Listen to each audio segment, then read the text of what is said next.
Hazrat Ibrahim A.S, the friend of Allah.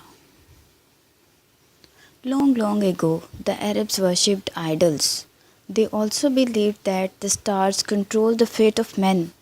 In those days, a child, Ibrahim, was born in Iraq to a man called Azar, who used to make idols and statues for worship. As Hazrat Ibrahim A.S. grew up, he began to realize that man-made idols cannot help anyone. He asked his father and all the other people to stop worshipping idols. One day he asked his father, "How can you worship what you have made yourself? And how can these idols help you?"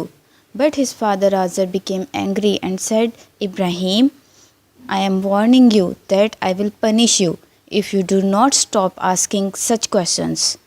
This made Hazrat Ibrahim A.S. sad, but he still prayed to Allah for his father. May Allah bless you and may He be kind to you. Namrud, who was the king of Iraq, called himself a god. He also heard about Hazrat Ibrahim A.S. So he called Hazrat Ibrahim A.S. to his court and asked why he did not accept him as God. Hazrat Ibrahim A.S. was brave and was not afraid of anyone except Allah. He answered, "Because you are a human being, just like any one of us, and your idols are deaf, dumb and blind. So how can they be gods?" Namrud was angry and asked, "What can your God do that I cannot?" Hazrat Ibrahim A.S. said, "My God can give and take life. He makes the sun rise from the east and set in the west.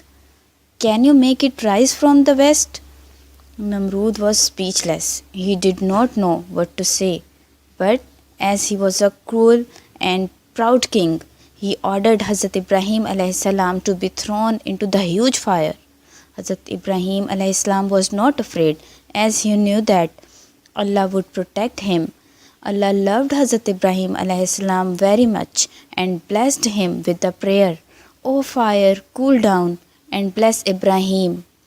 The fire around him cooled and turned into flowers. After the cruelty of Namrud, Hazrat Ibrahim A.S. left Iraq with his wife Bibi Sarah and went to Palestine. From there he then went on to Egypt. In Egypt he married Bibi Hajra. Allah gave him a son, Ismail. When Ismail A.S. was born, Allah again tested Hazrat Ibrahim A.S. and ordered him to take Hajra and her child Ismail to a deserted place, leave them there and come back.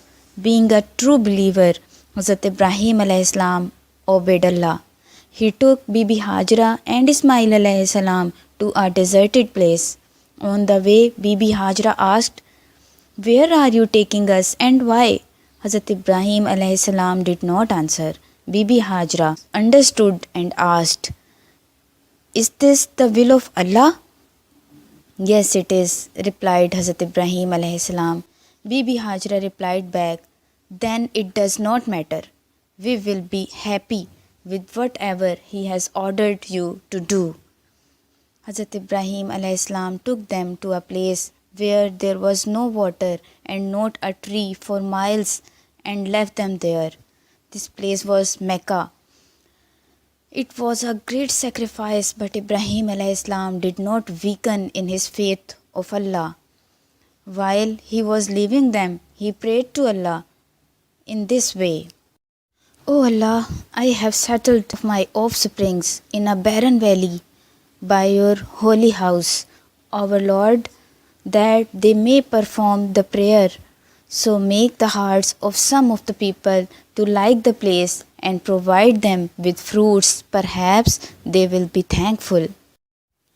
Bibi Hajra was alone in the deserted area between two barren hills, Safa and Marwa. When the child cried of thirst in the heat, she was worried for her little baby. But what could she do? In her suffering, Bibi Hajra ran from one hill to the other in search of help. After running between Safa and Marwa 7 times, she sat down to accept the will of Allah, and then Allah showed His mercy. A spring of water gushed up near Ismail alayhi salam. It is called Zamzam, which means stop, stop. Bibi Hajra was afraid that the water would spread out and be lost. So, from that day onwards, Bibi Hajra was able to survive with her son Ismail alayhi salam. And soon, people with their caravans on their way to other places stopped by and started setting up their houses around the spring of Zamzam. In this way, Prophet Ibrahim alayhi salam's prayer was answered, which he had asked for when he was leaving Bibi Hajra and Ismail alayhi salam in desert. In many places in the Quran, Allah has told Prophet Muhammad sallallahu alaihi wasallam to follow the faith of Ibrahim alayhi salam, who was a true believer and was called Khalilullah, the friend of Allah.